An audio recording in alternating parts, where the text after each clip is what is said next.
So, two ingredients, man, or three ingredients: time, money, and passion. So here we go. And me running out of runway. I'm getting kind of old. If we're going to do it, we got to do it now, man.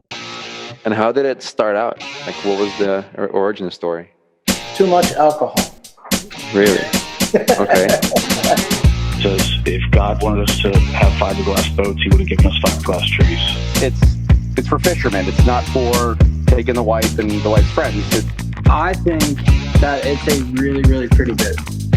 And then there was a blur that went by and ended up in the cockpit, as far as if I can remember correctly. What's up, guys? This is Leo, and we're back with the State of Sportfishing podcast. And we're joined today by none other than the legendary team Bad Company. This podcast is going to be a little bit different than the standard ones. I think it was a cool idea to get both Bad Company here, who hold the record for the most amount of Billfish releases in one day. And I think that's 330, right? Yeah, 330. Correct. And then we have James here, who's second place to that on Game Changer, was 303. So we got this. So we got some heavy hitters here. And I think it's just a cool thing to mention. So Anthony, welcome back on the pod. Steve, welcome back on the pod. It's almost a year after our last podcast. So I wanted to just kind of get you guys back on and see how things have been going. So I think a good question to kind of get things started out was, we're almost a year from the last pod. How has the World Tour been working out for you guys? Is it everything you've hoped for, or are there surprises that you didn't expect? Both. Okay. We I mean the high level stuff, which is to travel northern and southern hemispheres in multiple oceans. I think that is still the objective. Coming up with multiple boats. We have a boat still in Australia, and we were able to do that. I think our biggest move was the recent one where we went from Brazil and we're fishing Royal Charlotte Bank, which is I don't know 18 south, and then 25 days later, we're fishing Cape Verde. Same team, same program, and same boats. So I think that was a pretty monster undertaking. I'm not sure that's been done before in previous programs, and we're just gonna continue to try to put ourselves in the best position to find quality blue marlin in today's world. The surprises so far has been just the logistics. How so? Different countries and different policies, and we forget how great America is because the laws are laid out, you follow it or you don't. And many other countries, laws are subject to interpretation. And how you flash the international law, which is $1 or $2. So and then the sleep. When you're going somewhere that's 5, 8, 12 hours opposite of your sleep schedule, you have to adjust to that, and then you have to adjust again once you get back. Just a lot of things like that you wouldn't have thought of. And then we were thinking we would do 7 to 10 day trips, but that's just too short. You have to stretch it out to 14 or even 30 days when you're talking about somewhere like Ascensions. But is it because you have to find the fish and stay like a few days to find it, would you say, Steve? Yeah, Steve can answer that. Yeah, going into any new area, there's certainly that learning curve, trying to figure out, what the best depth is, what conditions there are. And, we try to shrink the ocean down as much as we can with all of our technologies and electronics and, satellite imagery and everything. But, for instance, what worked really good in Madeira and worked really good in Azores with the subsurface stuff that we're doing. We went to Brazil, and at the first trip, it was 180 degrees out. It was exactly backwards. It didn't work at all. It put us in a really bad spot the first day or two. So, and then going back to your first question, what is different than what you expected? man, it's the grade of fish. You know, we always heard of how many big fish were around, but the grade of fish that we're seeing, it's on a steady, routine basis in so many different locations. It's way beyond anything that I ever dreamed we'd see. I wrote down here, I laid down like a bit of a timeline since the last podcast we did, which is June 2022. I wrote down here and please correct me. So since June 2021, you guys did Madeira on with the 150, and then you also on the Spencer 57. Then you guys did Azores and Punta Delgada with the 150, and again with the Spencer 57. Then you guys in October, you guys did Great Barrier Reef on the Viking. In January, you took the LNH to the South Atlantic Ocean, which is Brazil. And in April, you guys did Cape Verde with, again, which is kind of where you guys are right now, with the 57 Spencer and a back company 150. Did I miss something? No, that's Yeah. that's it. There's And a timeline? we're doing 3 trips in Cape Verde, and then after that we're shifting back or staying in the North Atlantic. The 150 is actually going to go across and retire. We're putting that on the market. The original thought of running 2 support boats in 2 different oceans, that what we figured out as one of the surprises, we won't be able to do that. So we're taking delivery of the 175 hopefully in August, and then you know, I don't know if you've seen, but we had a scare a couple days ago. One of the Damon factories went on fire, and I woke up with all types of messages thinking that this 175 is destroyed, and then we identified it was 2 sheds over. But hopefully we get the 175 done in August, and then you know, we're dealing with another challenge right now, which is our game boat. The Release 43 has some hull issues. Steve just came back from the factory on Monday. We have a game plan to put that boat together. So, you know, we're hoping that the 175 and the 43 comes together around fall, and then it would motor after Azores. We might stop at Madeira. It seems like Madeira is starting to bite. But we're gonna, you know, put the 175 and the 43 down back in Brazil again. Our favorite spot so far, not to take anything away from any. That was going to be my next question. Yeah, our favorite spot so far is Brazil, and people have asked me why, and I really can't pinpoint it other than the fact it's just feels mysterious. It feels rugged. It feels exclusive. It feels difficult, and the fish there are giant. So it so far is our favorite spot. Would you agree with that, Steve?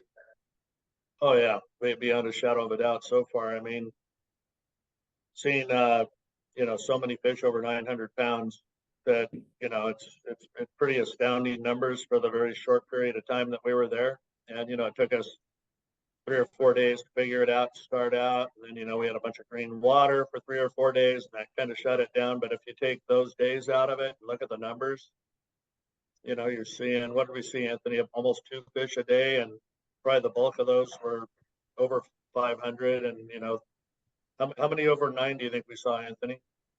Probably 5. Wow. Yeah. Hey, Johnny. Hey, good morning, Captain Steve, Anthony, Leo, James. Hey, John. How's everybody doing? What's up, Hollywood? Okay, so this is a total sniper attack. You gotta keep the element of surprise. Wait, time out. Time out. What the Okay. hell is going on here? I missed you so much that I reached out to the Billfish pod gods, and I asked to join in to say hello. So good to see you, my friend. Great to see you, Anthony. Congratulations to you and your program and everything you guys are doing. It's just, I don't know when you find time. I don't know where you are when you're writing all those texts and everything else to do, but I don't know when you do it. You do it in your sleep. I mean, it's an amazing just to watch. And I just text in every once in a while and look at it, and I'm just blown away. Dude, it's so good to see you. I don't know if everybody knows, but, you know, I gave him his nickname. Oh, really? Yes, you did. I don't know why. What's the story behind that?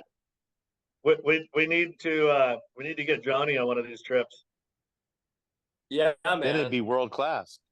Yeah, man. Yeah. And we get by, then we get by the I think- grander thing the first day, you know that.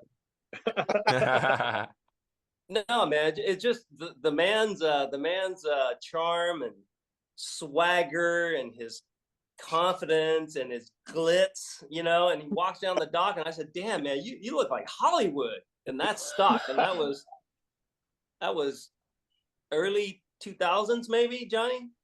Yes, sir. Yeah, I fished with you, I believe it was 2009 or 10. That was on the 60 Viking. When we got we were fishing the first day together, and we got our first black there, 490 black there in a tournament. That's awesome, man. Damn, we're old. Yeah, man. Where was Yeah, that? we are. Some And, are older than others. Cabo San Lucas. Okay. So when Steve and the bad company made 3.9, I went over tried to watch the boat. Like, what are you doing? I'm like, well, those guys suck. I mean, you guys just made $3.9 million. I'm not gonna fish with them anymore. I want to fish with you guys, you know? Fish are the best. And the following season I came on the Little Contender 1, and we went to go for the release division that actually he sponsored. And we ended up winning the release division, backed by Steve, and because there was a little bit of stuff going on there. And then lo and behold, they hollered a Palm Beach kid to be the dead bait pitch guy. Don't tell him everything, you know. And there I was in there with the bad company team. And the rest is still going on in history. Hey, man, I've never seen. Steve will agree with me. I have never seen anyone. I mean, you talk about, you know, basketball player has the hang time, right? You talk about the range and the stretch. I've never seen anyone gaff a fish stretched out 14 feet from the cockpit as I've seen Hollywood. Right, Steve? Oh yeah. The first one, I think he gaffed it in mid jump, knocked one of the other mates out of the way, and grabbed the gaff away from him and stuck it with the second one. Yeah, that Yeah. dude like Poor Superman LSAO. gaff. Superman. He ran him over like a dump truck, man. I didn't think you saw the tag, but in Mexico we don't have many tags. I seen the Hollywood stretch out and gaff that fish, and my jaw dropped. I was like, "What the hell just happened?" Yeah, that was pretty fun. The fish was 16 feet from the cockpit. Those are awesome days, great days. But so proud of you guys, and so let you take the floor there, man, and let's hear more about your world tour. You got to be leaving aren't you leaving for Cape Verde today, or in 5 minutes, or about 7 minutes? Okay. And you have plenty of battery power on your cell phone still, Steve? You don't got to go or something? No, I'm stuck here in the chair, but Shirley duct taped me down to it, so I can't go anywhere. Very good. Yeah, she has that effect. And it's amazing to have your son and family and OB and Kevin and Captain Dan. Man, you guys got a great team, and that's the reason it all works. It takes anything and everybody, man. And without you, Anthony, your dream, I don't know when you thought about it, because we just fished the Bisbees 2 years ago, and I didn't hear anything about that stuff, you know? Yeah, where did the idea come Epiphany. You know, it's been brewing my whole life, really. I mean, this is really just an extension of me towing my 17-foot whaler from California to Cabo. It's really the same thing, right? I mean, when you're 19 years old and, you know, you got $80 in your pocket, and you know, you got a 1982 Toyota pickup truck, 2-wheel drive, 4-speed manual, and you're towing the 17-foot whaler with a 90 Evinrude on the back. This is no different. It's just at a different level, but it's really the same process. And that is, you know, you want to stretch it out, and you want to be able to fish a new piece of water that is better than, you know, what you have at home. So it's just no different. We stretched it out to Kona for 18 years. Steve and I fished, you know, Panama, Costa Rica, and then we've had a home base in Cabo San Lucas for 3 decades. And just recently, you know, I decided to take a step back professionally. Got off the working treadmill and building companies and creating jobs, and I now have more time. My kids are getting older, so you know, I got a lot more flexibility, and I'm grateful for the financial resources that I've been able to accomplish in my life. So, you know, 2 ingredients, man, or 3 ingredients: time, money, and passion. So here we go. And me running out of runway. getting kind of old. If we're gonna do it, we got to do it now, man. That's true. All right, let's get straight into it. John, we kind of left this off talking about the Anthony and Steve's favorite destination to date, which is Brazil. I actually have a couple of friends over there. Not sure if you heard them, the guys from Perfeita and Business Stinks. They are the guys to talk to down there. So if when next time you're there, let me know and I'll connect you with them. But that brings us to like my next question is, what was the most memorable story since the start of the World Tour? Would that be the 907 pounder you guys caught? My most memorable memory is actually had nothing to do with the marlin. It has everything to do with this little small commercial boat with 3 generations of fishermen in Madeira, and you know, we have it on one of our YouTube videos, but you know, we caught 2 big eyes that day, and we ended up giving one of them to them, and then we passed it off to them, and then somehow they goofed up on the handling the fish and didn't cleat off the tail line, and the tuna went diving and swimming, and the grandfather dove into the water and tried to retrieve it, and he was down under the water for about a minute, and we thought he was gonna die.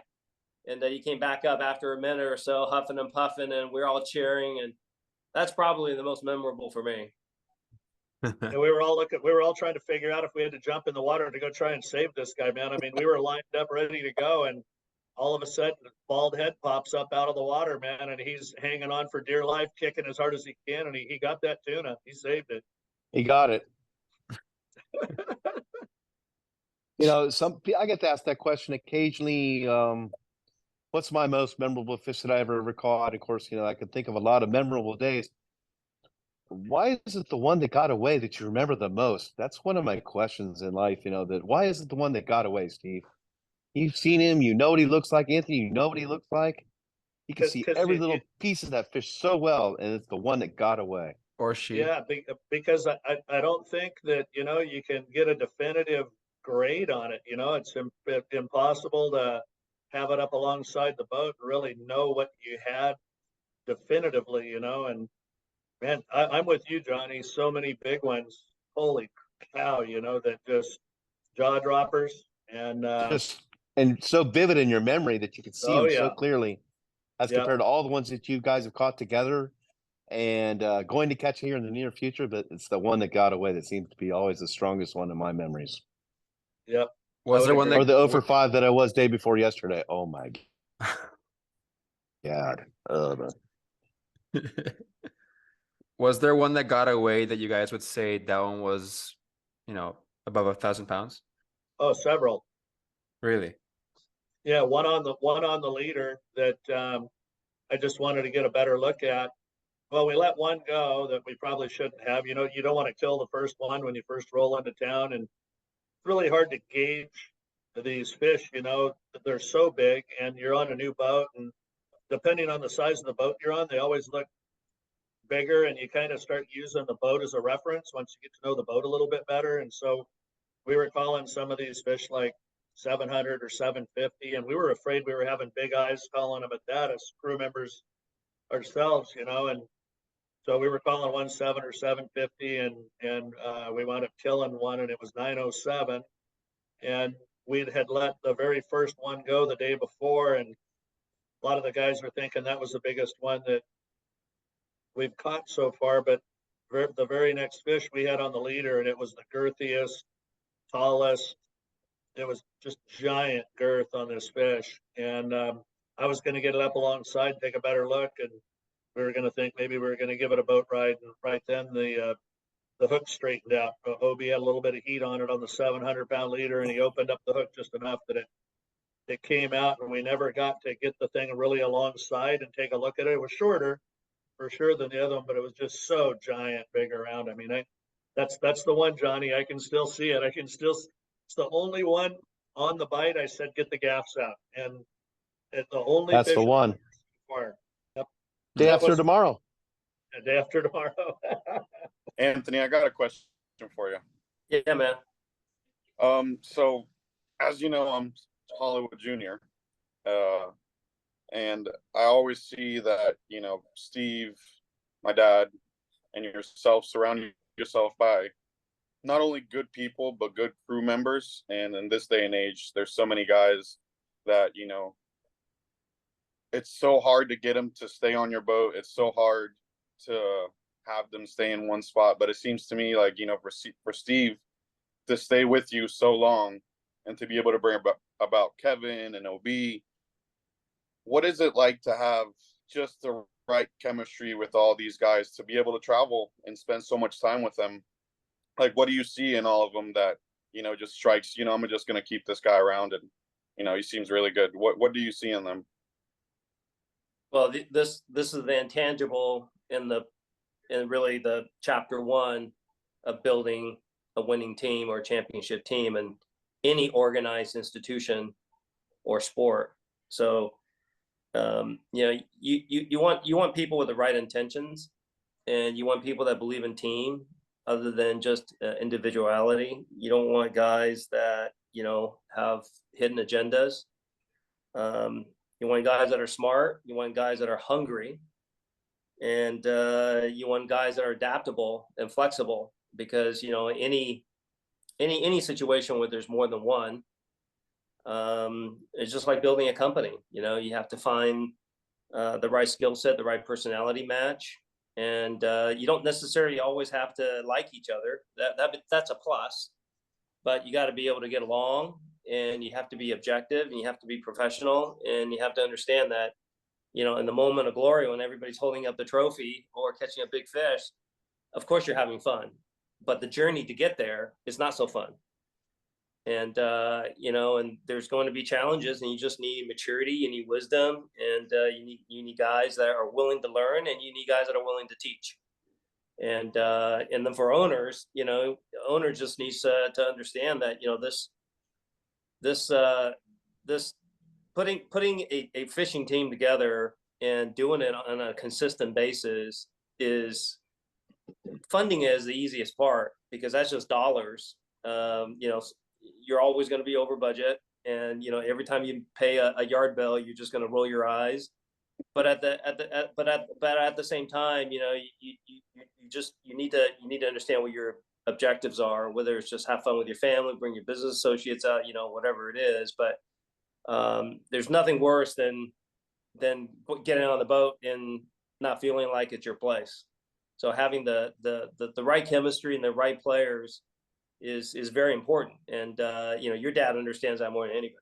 Yeah, it just seems like you picked a really, really good group of guys, and, you know, it fits really well with, you know, from what I've heard, you know, from my dad for years, and obviously knowing OB and Kevin and everybody, it's really, really cool to see how much you guys have accomplished, not only throughout the years, but how much you're accomplishing just at this short time. I appreciate that, but I would say, you know, 80-90% of that nucleus is Steve Lassley, and, you know, he's the leader, and you know, I'm the owner, but Steve's the leader. At the end of the day, you know, everybody that fishes with us, you know, admires him, and because of that mutual respect, you know, Steve fishes. He does what he leads by example. Steve fishes hard. You know, he always has his excuse, you know, I'm getting old and all that stuff, but he fishes hard. Yeah, for sure. Dude, he fishes hard. I have pictures, you know, when after a 4-day trip in California, where he's, you know, fishing from gray to midnight. I have pictures when we're running back in, and we got a 50-mile run on an 18-eye boat. He's almost glassing the entire way home, looking for another fish. Nobody does that. It's really I know awesome. one of the things that I always appreciated with working with the Bad Company teams, that in the evenings that I've taken with me from you guys, to have a team meeting to talk about what, you know, mistakes we made, or things that we could do better, and both of you guys would lead that to you know, ask those questions. And I remember, you know, going to the bathroom when I was a pitch guy, not announcing that I didn't go to the head or something like that, you know, who was going to be on bat. And I think their communication is the most important thing that I learned from you guys, especially the team meetings in the afternoons and the camaraderie that we had together. and still have, and just always keep it within your circle is so important, you know. And of course, the fear factor of OB, you know, killing me always kind of helped me keep a smile on my face for sure. Yeah, I we would like love to having you, Johnny. We're I would super like to blessed. double click a little bit on that. So, you know, John, you said there's a team meeting. So Anthony, you guys have like a team meeting after every day of fishing where you guys reevaluate and see how things went? Well, you know, tournament fishing is a whole different animal. You know, when you're fun fishing, and people always ask, "Well, what does fun fishing mean?" Well, we have a lot of fun when we go to Brazil, and we have a lot of fun when we go to Cape Verde, and we have a lot of fun on these world tour trips. But they're not exactly fun fishing. It's not where you bring the family and your neighbor to show them how, you know, great it is to catch striped marlin in Cabo San Lucas, or catch a, you know, a bunch of mahis or dorados. But you know, tournament fishing, you know, you're talking about millions of dollars on the line, and you know, every little bit of improvements, what you learn for the day, you know, really needs to be evaluated for the next day. I think when you're world tour fishing, there's so many options.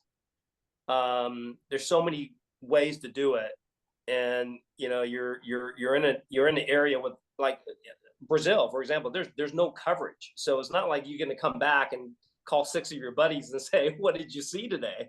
It's, you know, you're out there by yourself. There's nobody out there. You're out there, and you know, and so I think it's not so much team meetings on a day-to-day basis. I think we just sort of evaluate, you know, what do we learn today, and then how we're going to, you know, tackle it in the very next day, because we're isolated. We're completely by ourselves. And in the case of Brazil, there's not even birds there. So you can't even look for bird life. They're just massive fish, a lot of bait. Yeah, you know, it's you know, and you always hate to sound like you're, you know, blowing sunshine up people's skirts or something, but you know, working with Anthony too, you know, he's a super accomplished captain on his own. And Yes. so we're always, he sees things, I see things, Kevin sees things, my son's starting to see things. OB's got the most unbelievable quick eyes from the cockpit of anybody I've ever seen. And he'll be standing in the cockpit and point out something blowing up, you know, like a really long ways away. And you know, he does it routinely. And so Johnny, the same thing. I mean, you know, and when Johnny's on the boat, he and I communicate, you know, and it's for me personally, it's a daily learning experience and adding to one more tool to the chest. And you need to have guys on board that you can trust, that know what they're talking about. They're not going to make something up. They're, you know, you have to know that when somebody says something, it's definitive. And then, you know, you can add that little piece to the puzzle. And at the end of the day, man, you know, you got to try and put it all together. And these oceans are so damn big. I mean, it's like, oh my God, you know, you see it on the chart and you're thinking, oh yeah, well, there's this structure and that structure. And then, you know, you get to some spot, and, you know, the currents aren't what it shows on this model. So you go to another model and another model and another model. So, you know, for me personally, it's the group of guys, and then it's all the information that we're gathering, and the sonar sure does shrink the ocean down. You know, it slows us down or stops us when we need to. And like Anthony's saying about Brazil, you know, you get to Brazil and we saw 2 birds. We're like, oh man, there's a big bird school over here. There's 2, you know, and I mean, we went days without seeing a single bird, you know, like not one bird. It's like, what in the world? And these giant marlins are piling on with no life sometimes, you know. And so, yeah, man, it's just about putting it all together and trusting the people that you surround yourself with and getting the right group. And knowing I surround myself with really fishy people, and it's humbling at times. You know, sometimes they pick out stuff that I'm missing, man. And it doesn't matter, because we're a team and we're trying to figure out as a team how we're going to be better every minute of every hour of every day. You know, we're trying to improve and get better. And that communication that Johnny was talking about, that's a huge part of it, whether it's with Anthony or Johnny or whoever's working with me. I surround myself with people I can get along with, because we always say we're on a wagon, we're rolling down this hill, and the better we're getting and the more we're figuring out, the faster it's going. And all it takes is one guy to kick one tire off of that wagon, man, and the whole thing spins out of control. So you got to have the guys that are solid, are stable, you get along, you trust their wisdom, you trust their fishing abilities, and then put it all together as a team. And that sum total of all those things, you wind up successful. And I've had a bunch of guys, for whatever reason, that stayed with me, and we stayed together as a cohesive team. And we've been very, very fortunate, and super fortunate that Anthony's given us all these opportunities, you know, and I've got to fish with my best friends for the last 20 years. Yeah, man. 20 years, Steve. I'm going to put years. something in there too. I think both of you guys do the amount of homework that you do together. I was going to ask Sean, because I was going to shift it to you as well, because I mean, you guys just got off the bat of winning the Las Vegas tournament. Like, do you guys do team meetings? What are the secrets in the Galati boat? Oh, there's a lot of them. No, but and then there's not, because you know Steve's a big part of that also. One of the things that Anthony and Steve both do too is a lot of homework on where they're going. Steve Anthony was mentioning where he's looking at his binoculars the whole way home, and then when he gets home, he's already on his computer checking out water charts and looking for his next day where he wants to land. And Anthony too, they're spending so much time together. Studying their homework is an incredible tool, what they use in past other histories of other places and looking at these charts. And I think that's a great part of it, don't you, Anthony? I mean, is the homework Johnny, part of it too. And the whole game has changed now, right? So, and Steve knows this, on Monday and Tuesday, I spent 6 hours on Monday and 7 hours on Tuesday on WhatsApp calls with various people to do research on the Indian Ocean. So it's a big ocean out there, man. And, you know, trying to figure out the weather patterns, the migratory patterns, what the locals see. And, you know, you get a lot of noise. And, you know, I got to turn down the game when I talk to people, just because there's a lot of false readings, right? And you really got to put things together. There's a reason why there's no coverage in the Indian, not enough coverage in the Indian, but that's a good thing, right? The North Atlantic is different. You got a lot of coverage in Cape Verde, a lot of coverage in Azores, a lot of coverage in Madeira. These are world-class spots that is legendary and probably will continue to bite for some time. But we're gonna put our hands over our eyes and leave that sector for at least 2 years. We're gonna fish it this year. We're going to fish South Atlantic next year, and then we're gone. We're going to the Indian, and we're going to explore the Indian. We're going to explore those ridges that are amazing. We're going to explore the ridges that are in Brazil. Brazil, where Trindade is 600 miles off the coast of Vitoria. Vitoria is the zone where the all-time, you know, all tackle record is caught. So there's a ridge 600 miles. It's islands and the high spot for 600 miles. So we have the mothership. We're going to explore that. And, you know, we're going to have to be okay fishing spots that are totally distant from us while Azores is biting or Cape Verde is biting. That's the price of exploration, is we need to go. We need to see what's out there. And we have no coverage. And there may not be any birds either. So we're just trying to do as much research. And Steve and I have a deal where, you know, I zone in on the zip code, he zones in on the house. So I get us into, you know, maybe a few hundred miles of where we need to go, and he zones in on, you know, exactly what we need to do to get that bite. But, you know, the Indian Ocean, the top of the Indian Ocean is, you know, latitude 25, which is the southern Pakistan. And then you have, you know, Oman to the left, and you have Maldives to the right. And then as you go southern, you have Somalia, you have Mogadishu, and then you have Madagascar, which is that big island. And then to the right offshore, you start having the Horseshoe Ridge that connects Seychelles and Mauritius. And then right of it is Diego Garcia. So I have all this stuff in my brain already, Johnny. I'm trying to figure out the currents and weather and sun and where the fish are going. I believe the big fish are always at the shady part of the sun and not directly at the sun. So I'm trying to put all this together and trying to figure out where to go, not to get eaten or get arrested, and then hopefully we can place ourselves in a position where, Steve can do his thing. Yeah, the two That's Lagrones amazing. are pretty intuitive guys, man. They've asked a couple really good questions here. Yeah, Just guessing. it's But I think the homework and just the idea of going to the Indian Ocean and Angola being over there, and places that will bite that they've been experiencing this year. But you got to know when you can travel and go across these oceans, because they're not always a friendly piece of Captain Dan too. Great part goes out to him too, right? I mean, he's been navigating up and down the Atlantic like it's almost drive up and down the freeway and holding it together. And congratulations to him too. No, He's yeah, put together his team. weather is huge, right? And what I'm finding out in the Indian Ocean is that ocean is not very friendly.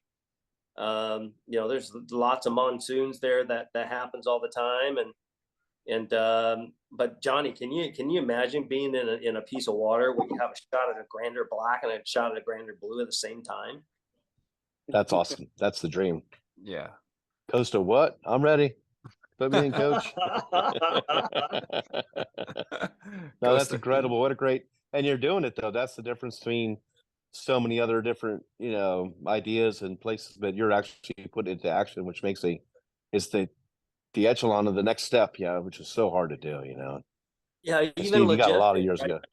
I mean, even logistics, like getting to the Indian Ocean. How do you get there and not wear yourself out? So we're doing research and possibly, placing the airplane in Dubai and just have the airplane live in Dubai for a year, and then we'll just commercial to Dubai, get on the jet, and then from Dubai we can go anywhere we want, because you need the flexibility of landing in remote places and islands and et cetera, et cetera. So it might be better just to keep the jet in Dubai or somewhere safe around that region. So all of the logistics is happening. We're not in India for another year and a half, but I'm full speed research right now in the India. That's what makes a difference. That's amazing. You hear of all these other programs that did travel the world. I see it as they had a mother boat and they had a game boat and they went place to place.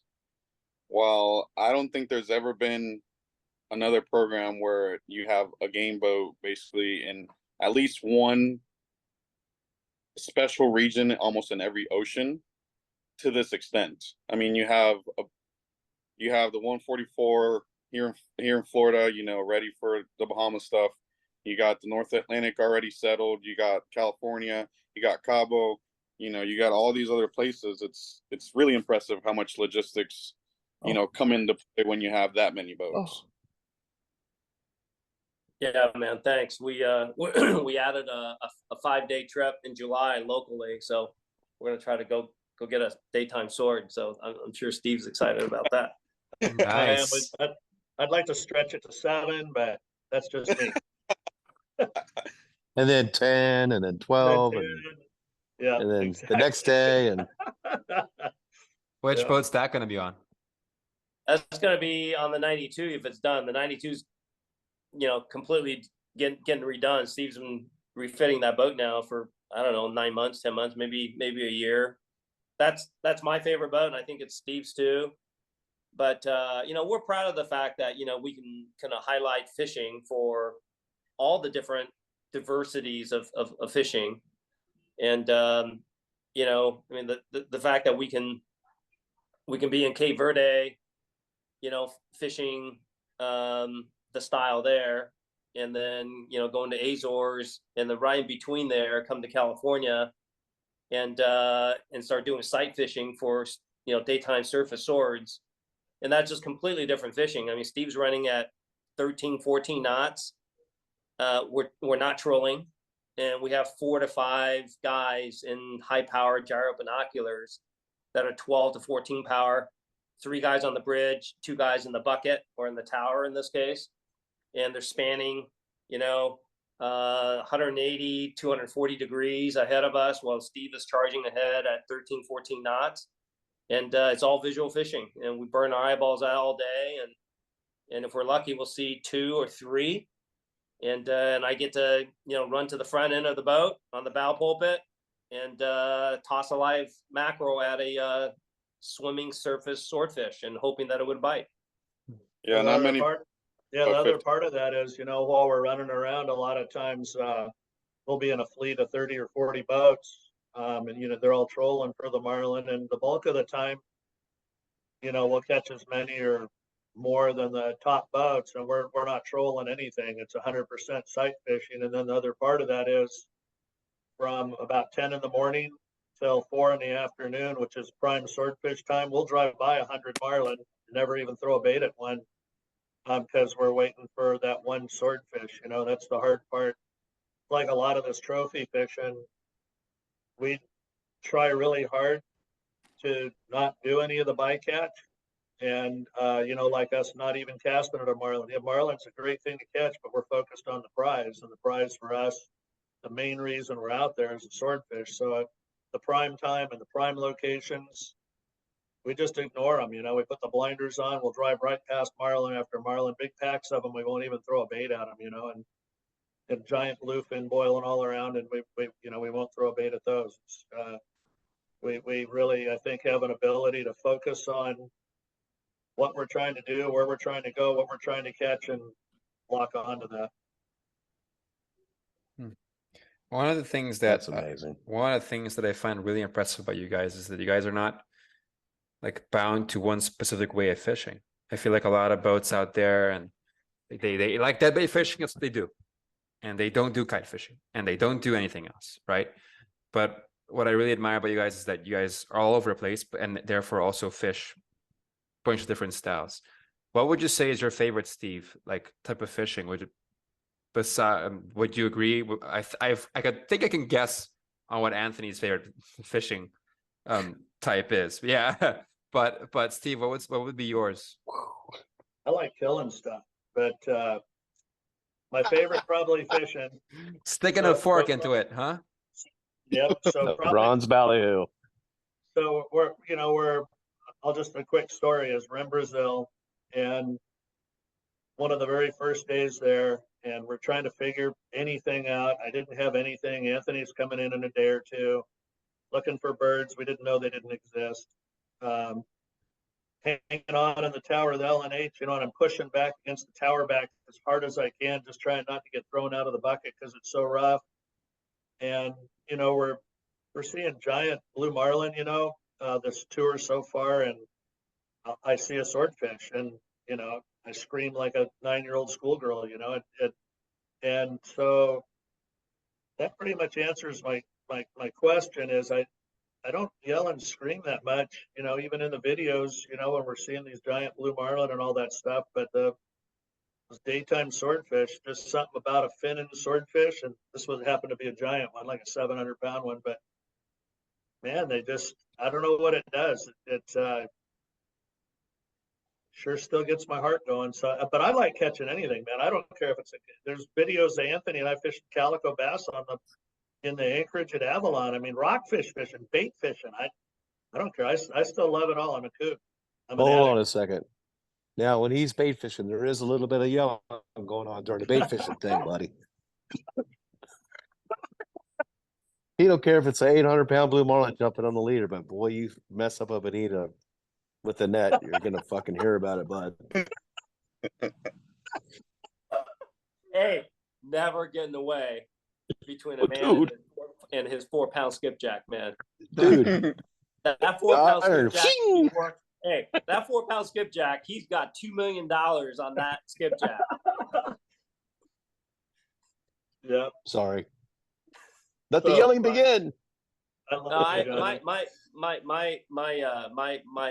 add to what Steve said is, two different things. Number one is, I'm looking at the sport, right, and I think we need to figure out how to get owners more involved with a rod and reel. So if you're looking at a day trip, especially offshore fishing, one of the negatives of offshore fishing is that an owner touches the rod and reel pretty small minority of the day, only when you're hooked up. And we really got to figure out how to get an owner more time holding a rod and reel so that it becomes an extension. It's just like you go into the driving range with a golf club, right? You gotta keep swinging. And I think the more we can do that, the more we can promote the sport and probably encourage the sport, so that owners can feel comfortable with gear. And because of that, that's how I grew up. I grew up holding a rod and reel, standing at the rail of a sport boat in Southern California for hours and for days and for months. So it feels natural in my hand. So and because of that, swordfish gives me that fix, because usually at blue marlin fishing, you don't touch the rod until you're hooked up, especially lure fishing, right? So holding a rod and reel before the bite is pretty cool. Yeah, I gotta admit that I haven't seen anybody grab a 50 Talica and cast it out as far as you do, with such, I wouldn't say ease, because I'm sure it's got its, it's really hard things to do, but with such nice fluid movement and everything, as well as you do. Thanks, man. That took about 45 years of screw up to get there. I was gonna say, do you grab a 50 Talica and a bucket and you try to swing that thing out there or something to practice? Because I tried it. It ain't easy. Yeah. Be like, These guys grade you on the cast when you cast off the bow. They're like holding up points of how bad your cast was from your dad. Oh, laughing. And God forbid you have a spinning rod, because then you're one of those guys, There's a lot of stuff going on there. Anthony's an amazing caster, and the rod and reel to him is definitely an extension to him. But God forbid I go on the bow. There's a lot of comments going on then. I've got a question for Steve and Anthony. Now that Steve has seen a swordfish, where'd you see it, Steve? In Brazil? Yeah, probably the coolest thing I've ever seen. I know people weren't seeing as many as I was. I was looking underwater, but both times that we found them there was a school of them. It wasn't one. We found one, and it was rough as hell, man. And like I said, it was all I could do to stay in the tower. And so when you find a fish in the binoculars, if you take your eyes off, and even when it's calm, it's really hard to relocate it again. So like you have to keep it right dead center in the middle of your glasses, and you can't even blink until somebody else has it picked up. And it was starting to go lower and lower, and I'm thinking, oh God, nobody else on the boat's going to see it. They're not going to believe me, And while I'm looking at this thing, I keep seeing fins poking up all over the place, and I couldn't take my focus off of what I was looking at to see if it was another swordfish. And then my son said, "Oh, it just jumped." And I said, "No, it didn't jump." He said, "Yes, it did jump. It jumped right there." I said, "David, that's not the one I'm looking at. What I'm looking at didn't jump. It's still finning." And so then we got closer. So that one was completely out of my field of vision. And then we got closer and I looked underwater. I know at one point I saw 4 at one time, and that was nowhere near where he saw the one jump. So there was like 5 or 6 of them there at least. And they'd swim. This one was glowing a color I'd never seen before. They're usually purple. This one was like a cross between that purple and that blue marlin bright blue that you see. It was a mix. It was like glowing underwater. Both of them were. And each of them was a female with a number of males, and the males were real dark, but they'd come up and kind of squirt up and bother the female, and the female would squirt off. But that happened both times we found finning fish there. Now, would it be that hard to maybe try to find a similar bait to be able to cast one of those? I bet you. Oh yeah, no, we were all set up, and we had a little bit of a miscommunication the night before, and the second time, so we didn't know they were there the first time. We weren't prepared. The second time we were prepared, and we found some little bolitos. What do you guys call them? The salchichas? That's what they call them in Costa Rica. Yeah, we would call them a frigate bonita. Yeah. Mm-hmm. Yeah, frigate bonita. So we had a few of those in the tubes, and the guys were helping us wash the boat at the end of the night, and they saw the bait in the tube, and they accidentally threw them over. And we thought, well, no big deal.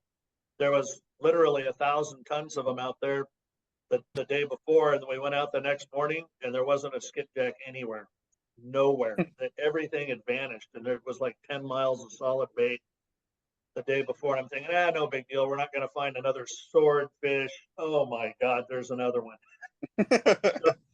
And then we didn't have a bait, so I drug the slowed down and pulled the lures past it. I didn't get a reaction out of them at all. But man, yeah, that's a big part of why I want to go back there, and I want to go back there a little bit earlier. And I think we're going to get that opportunity. I think there is and you know, on the little L&H, we're real cramped on space, so we didn't really have the tanks that we normally have. We normally have a fin bait tank, and we normally have tuna tubes, both on every boat that we build or design. And that little L&H just couldn't handle all the plumbing and hardware and tankage and tubes and everything. We didn't even have a place to sit, man, let alone carry a bunch of bait. So hopefully next time we go, we're going to be on a little bit bigger platform. And yeah, I think we're going to find something that Anthony can cast at, man. I mean, that'd be pretty badass for Anthony to cast one in Brazil and then go back to Cali and get one over there too.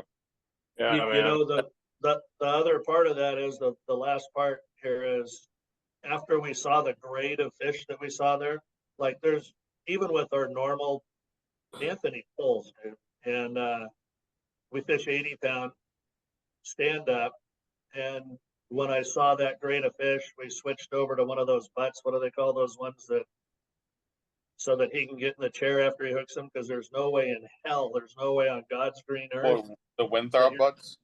Yeah, that you're going to catch one of those fish standing up. That I saw two of them that were giants. Sick. Yep. So he'd cast at it, get the bite, set the hook, walk down the side, hop in the chair, fight it out of the chair. Yeah. And he can cast. And he can cast. Oh yeah. Yep. Awesome Would that fisherman. would that be Give on me the ball, release? coach. Give me the ball. Would that be on the release then? Next time you guys go? Yeah, that's the hope. You know, we don't know what to expect, guys. That's the thing, right? We just got to be, you know, sort of open-minded, and you know, we know we're going to be between Brazil and Ascension, and then we'll have to go to St. Helena for provisioning, and maybe the fishing in St. Helena itself is good. It's hard. It's just hard to say, but we're excited about. I mean, we're going to Cape Verde in like an hour today, so that's one of the world-class destinations. But we're already thinking 6 months ahead because it takes that long to do all the logistical planning. And you know, we got to be ready from November to March, and those 5 months we're going to bot between, you know, calling the backcountry triangle between Brazil, St. Helena, and Ascension. And we can't wait till we fish Ascension, but Ascension is going to be a 30-day trip because it's going to take 10 days of travel back and forth, because you're going to have to fly into St. Helena and where the 175 is going to be. And as soon as you land in St. Helena, you jump on the 175, and the 175 has got to haul ass 15 knots, 24 hours a day for 720 nautical miles. That's like going from San Diego to Cabo San Lucas. So, you know, getting there and then start fishing and then doing the same thing, hauling ass from Ascensions, 2.5 days back to St. Helena, and that's how we're gonna depart. So we're just excited about doing stuff like that, but it's just gonna take a lot of planning. Is the blackfin going to the 175? Yes, but I think for the South Atlantic portion, we may leave it because we want to be able to use the helicopter, because you can't use the helicopter until you have both game boats deployed.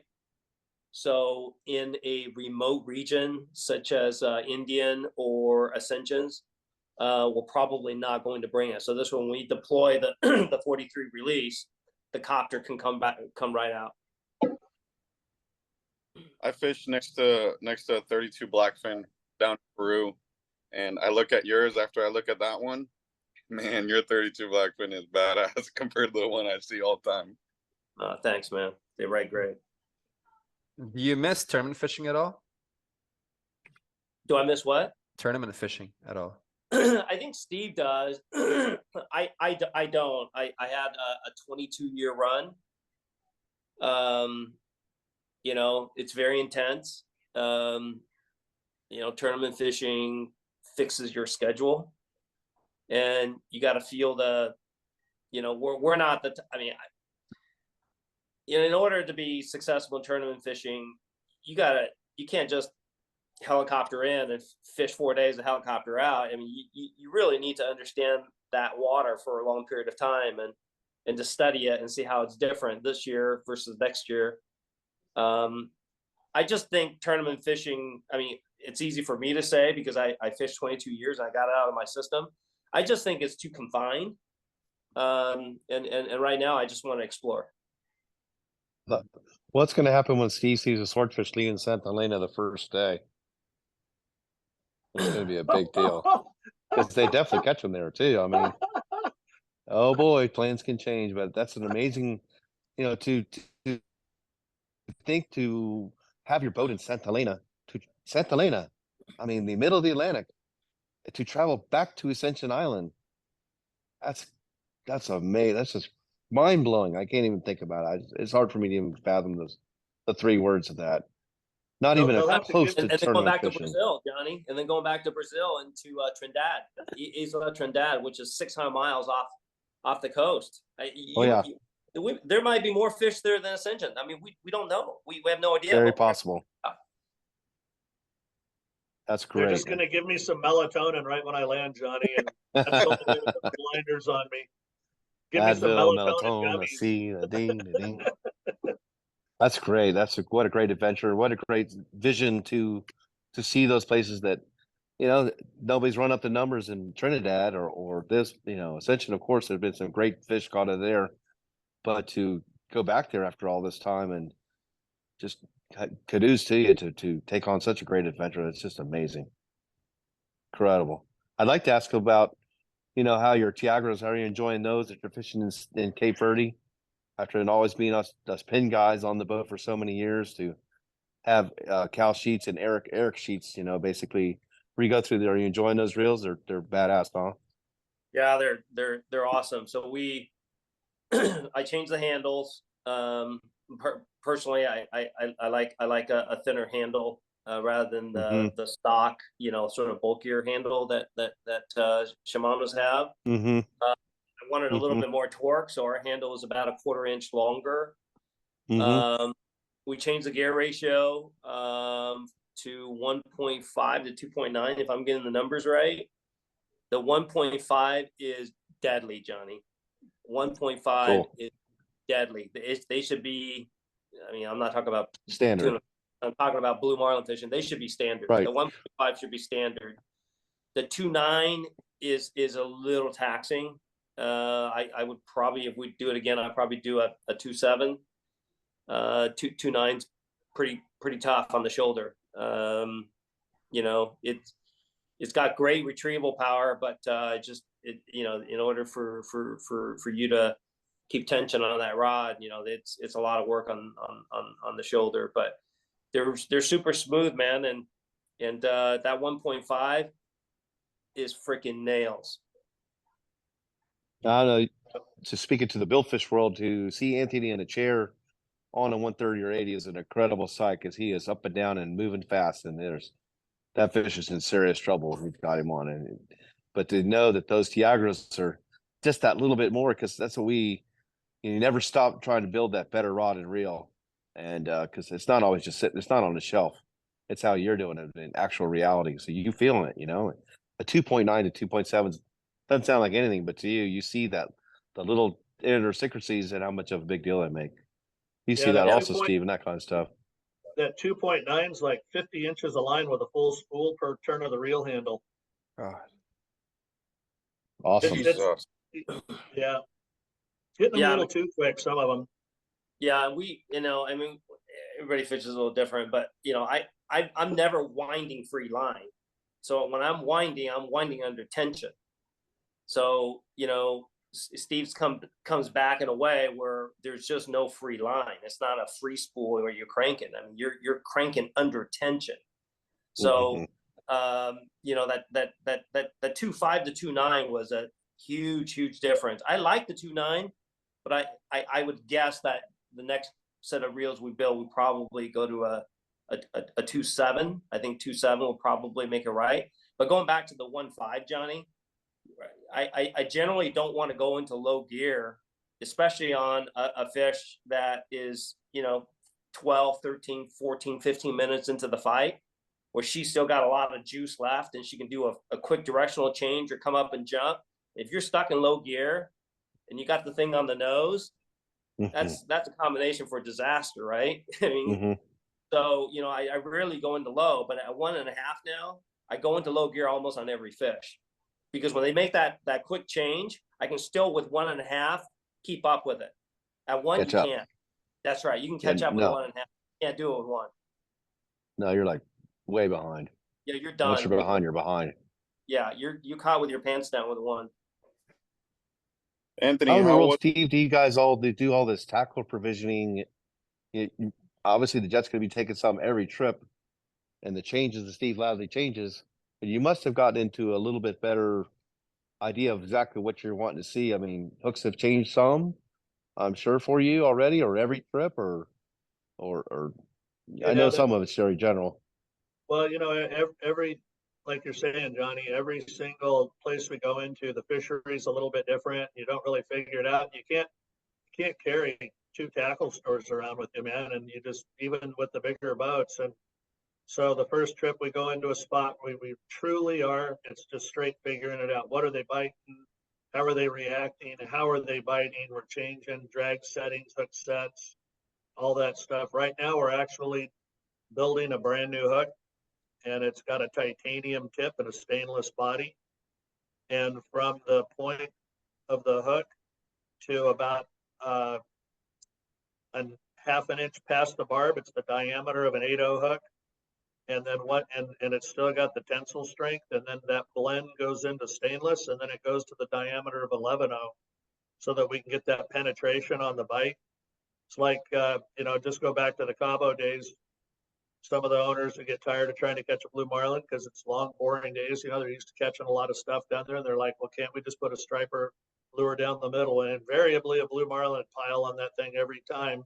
And you never missed them because they had a 7 or 8/0, and you got that real small diameter, small gauge, wire gauge hook, and the penetration, the smaller barb, blah, blah, blah, everything about it. So we're trying to come up with a blend. We've actually got a guy in San Diego. We just poured our first prototypes, and we're going to be pulling those hooks around here pretty soon. But yeah, absolutely, man, the way they bite, you know, whether they're crash biting or whether they're eating good or they're following it or they swat it once and you never see them again, you know, then we're going for the snagging motion, you know, outside in, long hook set, small hook, you know, heavy drag, you know, light drag. We're constantly changing it. But we got a pretty good hookup ratio, I think, in Brazil. For once we figured it out, we got up around 80% for a 30 fish or 28 fish or something. And you know, then other times we're over 60% with the lures. So we're doing oh man, it just, like, you know me, Johnny, and you know me better than most. And it constant change, constant adaptation, always wanting to try something new and don't really have the time to really do it as much as we'd like to. But yep, tons of adaptations and crossing our fingers at customs everywhere. We're always legal. We're always trying to do it right, but you just never know what's gonna trip somebody up at one of the things they've never seen before. It's like, what the hell is this thing? You can't bring that into the country. So we just don't know. On every lure fish we lose, particularly those that we fight for a while, we really analyze and study the snot out of what happened in that particular situation. And you know, we've been very fortunate. We're at 63% on lure fishing since the World Tour started. We got to remember, you know, having the same size lure and hook, trying to hook a 200-pound rat versus a 900-pound giant, their mouth structures and the way they eat is completely different. So we really need to evaluate that, whether the inside, outside end, if they come in from behind or crash bite. This is all behavior that we're trying to figure out how to increase that 63% to 65, or whatever is it that we need to do. But that's the challenge of lure fishing. You just don't know what's going to happen. And you see a change from throughout your month of fishing, whether a moonfish, something closer to the moon. Here, you're going to be obviously flying in on the new moon, the same moon there. Yeah, and I tell you, Johnny, man, and when you go in the southern South Atlantic, they don't give a shit about the moon. It's really interesting, right? We grew up understanding the moon and understanding how it controls water flow, but you go to South Atlantic, it's not as important, right, Steve? No. We're learning so much, and then we're just a little snippet. We got a little snippet of time and information and learning. And we don't have those thousands and thousands and thousands of days and experience and analytical data that we had. But one of the other really important parts of this is the videography. And like Anthony's saying, we analyze everything. Well, now we've got all this great footage that we can zoom in on, and we can see exactly where that hook was. And so many of them we thought were hootered were never hootered. Everybody, if the fish started windshield wipering, first thing they'd say was, well, it was hootered. And they'd bring it back in and they'd look at the inside of the bend of the hook, and they'd see the scratches on the inside of the bend or the chafe on the chafe tube, and they'd say, oh, it was hootered. And then we zoom in on the picture, we blow it up really big, and you see, no, they weren't hootered. The hook had penetrated right to the barb, and then it stopped. And we zoomed in on about 40 of these, and every single one of them was like, wait a minute, went right to the barb, and then it stopped. And I spent a lot of time on every hook, man, like 10 minutes.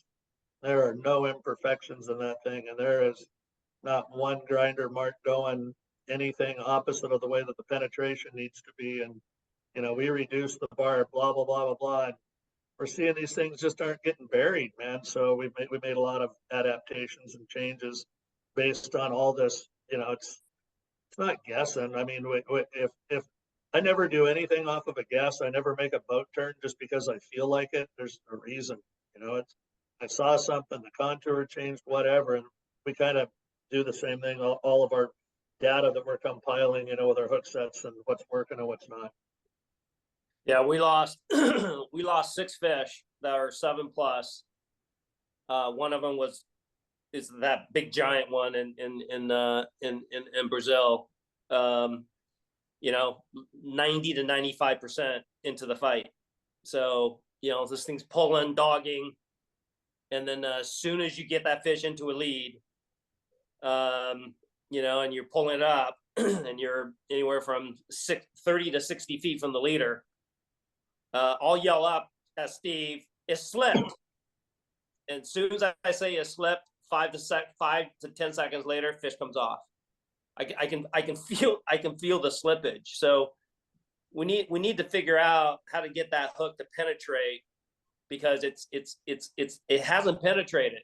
It's a U, so it's when the fish is going away, we're attached. As soon as we get into a lead, it slips. So, we got to figure that out, because we lost a lot of big fish that way. Wow. Yep. That's an interesting concept. But, being the great mathematician, you know how all those just the little tiny things, just one little piece of the puzzle in the wrong place and things come apart. But that's a great insight. I never thought or heard about that one. And I love you sharing that with us. And that's really amazing. Besides the logistics, going to new places, the tackle involved in it, the people involved. It's an amazing puzzle to put together. It's like one of those puzzles that could be, 10 million pieces together. And it's just incredible to watch you guys and see and try to keep up with all the stuff that you on social media and the movies. And I'm glad to see David's along with his dad. And it's just an incredible day, you guys. Cool. Congratulations, really badass, And really good news to you. Keep rolling. I watched Steve's son David grow up when he was a little munchkin, and still a Lassley. To see him on the boat now, I'm like a proud uncle, man. I mean, I'm seeing him, interacting with the team and getting into it, and the guy he loves Wahoo. I don't know. There's something going on with him and Wahoo. So every time we catch a Wahoo, he smiles from year to year. It's pretty funny. Yeah, he's got a knife in it in about 30 seconds. He is a Lassley, It's Gotta because he kill gets it. to kill it. That's what the deal is. Yeah. Stuff all over the place. Everywhere. Love it. And yeah, John, getting to fish with your son James, it just adds a whole another level of enjoyment. Getting to share your passion with your son, and the time that we got to fish the tournaments together, and I got to. Where were we at? Which Bahamas tournament was that? But just watching the interaction between the custom boat shootout. Mm-hmm. Yeah, man. I mean, that was special times, and now I'm getting to enjoy that with David. So thank you, Anthony, for that. That's probably one of the number one things of my career beyond, the tournament accomplishments and all that stuff are great, but getting to spend this time with my son's pretty special.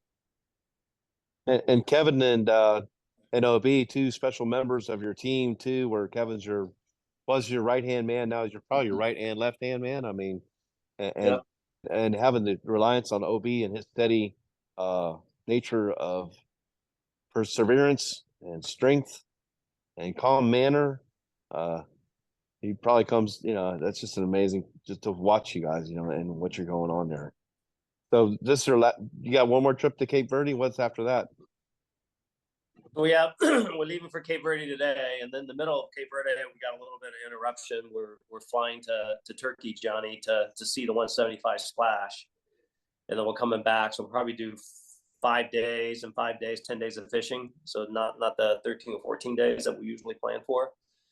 And then our plan is to go back for the World Cup for the third trip for Cape Verde, and then by the end of July, do a California surface swordfish, and then August be in position to fish Azores. So Azores would be August and September. Middle of September is the World Heroes on Water tournament, the charity tournament that Steve and I do every year. And then hopefully by end of October, Azores still biting. If so, we'll be back there. And then hopefully the 175 and the 43 will start powering to South Atlantic. And then we'll wow, what a schedule. Incredible. Dream schedule, yeah. Yeah, it is a dream schedule, and we're gonna soak it all in, Johnny. It doesn't happen every day, and this can't happen forever. So however long it happens, we're just gonna soak it all in.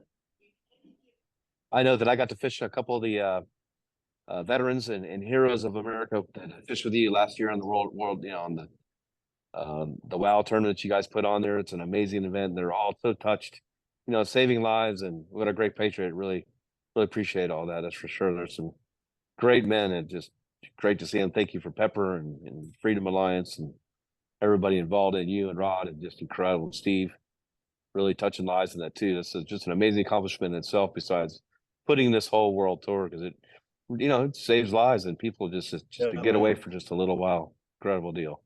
These men that have given everything, and they would do it again, even if they knew what the outcome was going to be. They'd do it in a minute, and every one of them's told me the same thing without hesitation. And the brothers they've lost, and anything that we can give back to these guys, and love them and tell them how much we appreciate them and what they've done. And we know where this world would be and this country would be without those fine young men and women, and the sacrifices they've made. No experience like that in my lifetime. And so going back to the Azores must be pretty neat. So some of the things you learned from last year to get to use this year, hopefully, right? Johnny. Hopefully we'll have Johnny there. Azores, yeah. Portuguese, I've been catching up on it. You gotta come on a trip, Johnny. I'm ready. Chop everything. Cool. It'd be pretty cool if you can sink sink it in a grander for us, man. I would do that in a heartbeat. Oh yeah. I know Maybe you a little would. sooner than I'm supposed to. It's I was okay. within range. Any It's gap okay. shot's a good gap shot. 14 foot. That's all right. You can nail them on the Hello. jump. That's great, man. Congratulations on all that. Well, I'm gonna jump off here, you guys. Enjoy the rest of your podcast. Thank you so much for sharing, huh? Thanks, Yeah, Johnny. guys. Safe travels, Steve, huh? Love Steve, seeing you, Steve and I brother. probably Steve and I probably have to jet too. I figured. No worries. Literally jet. Literally, quite literally. Yeah. Wheels up in how much? 5? Yep. Well, thanks for coming on the So pod. give my best to Obi and Captain Dan and Kevin and Anthony. Thank you so much, and Captain Steve and our memories of our good buddy Captain Ron. You guys take Yeah. care, huh? Have a great All great right. travels. Ron. Good Stay to see you Johnny, in Kev. Hollywood. Thanks for Thank coming you, on, brother. Johnny. All right, see you My guys. pleasure. Good to see you, All right. James. See ya. Thank you guys. It was really, Good really to see cool. ya. Bye. See Take you care. later. Bye bye.